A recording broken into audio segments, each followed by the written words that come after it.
जरा सोचिए, कोई इंसान 10,000 फीट की ऊंचाई से एक टूटते हुए प्लेन से गिरे और फिर भी जिंदा बच जाए। नहीं, ये कोई फिल्मी कहानी नहीं है। ये एक 17 साल की लड़की की सच्ची और यकीन न आने वाली हकीकत है। तारीख थी 24 दिसंबर 1971, क्रिसमस की शाम। अमेज़न के घने जंगलों के ठीक ऊपर एक कमर्शियल फ्लाइट पर बिजली गिरी और वो हवा में ही बिखर गई। पर यह कहानी 92 लोगों की मौत की नहीं, बल्कि एक इंसान के बचने के उस सफर की है जो यहां से शुरू होने वाली थी। और देखिए किस्मत का खेल। ये फ्लाइट लेंसा एयरलाइंस की थी, एक ऐसी एयरलाइन जिसकी रेपुटेशन इतनी खराब थी कि जूलियन के अपने पिता ने उसे वार्निंग दी थी कि चाहे कुछ भी हो जाए, इस एयरलाइन से कभी सफर मत करना। जबरदस्त तूफान के बीच अचानक बिजली कड़की और एक जोरदार धमाका हुआ। 10,000 फीट की ऊंचाई पर प्लेन के 2 टुकड़े हो गए और उसमें बैठे 92 यात्री जूलियन समेत नीचे अंधेरे में गिरने लगे। उस एहसास की बस कल्पना कीजिए, कानों को फाड़ती हवा की आवाज और तेजी से पास आती जमीन। जूलियन अपनी सीट से बंधी हुई किसी हेलीकॉप्टर के पंखे की तरह घूमते हुए लगभग 2 मील तक नीचे गिरती चली गई। उसका बचना सिर्फ किस्मत नहीं थी, बल्कि ये फिजिक्स के 3 अलग अलग नियमों का एक ऐसा कमाल का संयोग था जो शायद दोबारा कभी हो ही नहीं सकता। इन तीनों चीजों ने मिलकर उसे मौत के जबड़े से बाहर निकाल लिया। अगली सुबह जब उसकी आंख खुली तो क्रिसमस का दिन था, लेकिन चारों तरफ तोहफे नहीं थे। बस एक अजीब डरावनी खामोशी थी। जंगल की वो खामोशी जो इस बात का सबूत दे रही थी कि कोई और जिंदा नहीं है। हालत देखिए, कॉलर बोन टूटी हुई, एक आंख सूजकर पूरी तरह बंद और चश्मा खो जाने की वजह से वो देख भी ठीक से नहीं पा रही थी।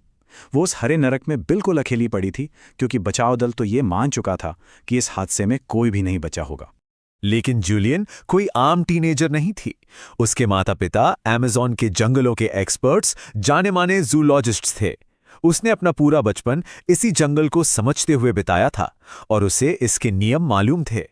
और उस भयानक दर्द और अकेलेपन में उसे अपने पिता की सिखाई हुई एक बात याद आई। एक ऐसा नियम जो अब उसकी जिंदगी बचाने वाला था, उसका एकमात्र सहारा। खाने के लिए क्या था? मलबे में मिली सिर्फ कुछ कैंडीज, और रास्ता दिखाने के लिए पानी की एक पतली सी धार।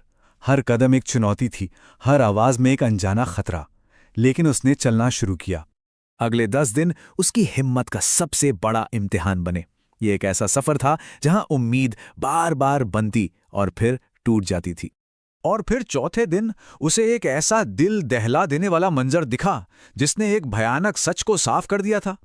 अब उसे बचाने के लिए कोई नहीं आने वाला था, उसे खुद को ही बचाना था। उसकी हालत तेजी से बिगड़ रही थी। हाथ के खुले घाव में इन्फेक्शन हो गया था और उसमें कीड़े पड़ चुके थे जो अंदर ही अंदर उसके मांस को खा रहे थे। दर्द अब बर्दाश्त के बाहर होता जा रहा था। 10वें दिन उसे एक खाली झोपड़ी मिली और अंदर रखा था पेट्रोल का एक कैन। बिना एक पल सोचे उसने उस जहरीले पेट्रोल को अपने घाव पर डाल दिया और फिर दर्द से चीखते हुए एक एक करके 30 से ज्यादा कीड़ों को बाहर निकाला। और फिर 11वें दिन जब सारी उम्मीदें लगभग खत्म हो चुकी थी, उसे वो आवाजें सुनाई दी जिनका वो बेसब्री से इंतजार कर रही थी, इंसानों की आवाजें। लेकिन जब लकड़हारों ने उसे देखा तो मदद करने के बजाय वो डर के मारे पीछे हट गए। कीचड़ और खून से लथपथ एक सूजी हुई आंख के साथ वो उन्हें कोई इंसान नहीं बल्कि याकू मामा, जंगल की कोई बुरी आत्मा लग रही थी।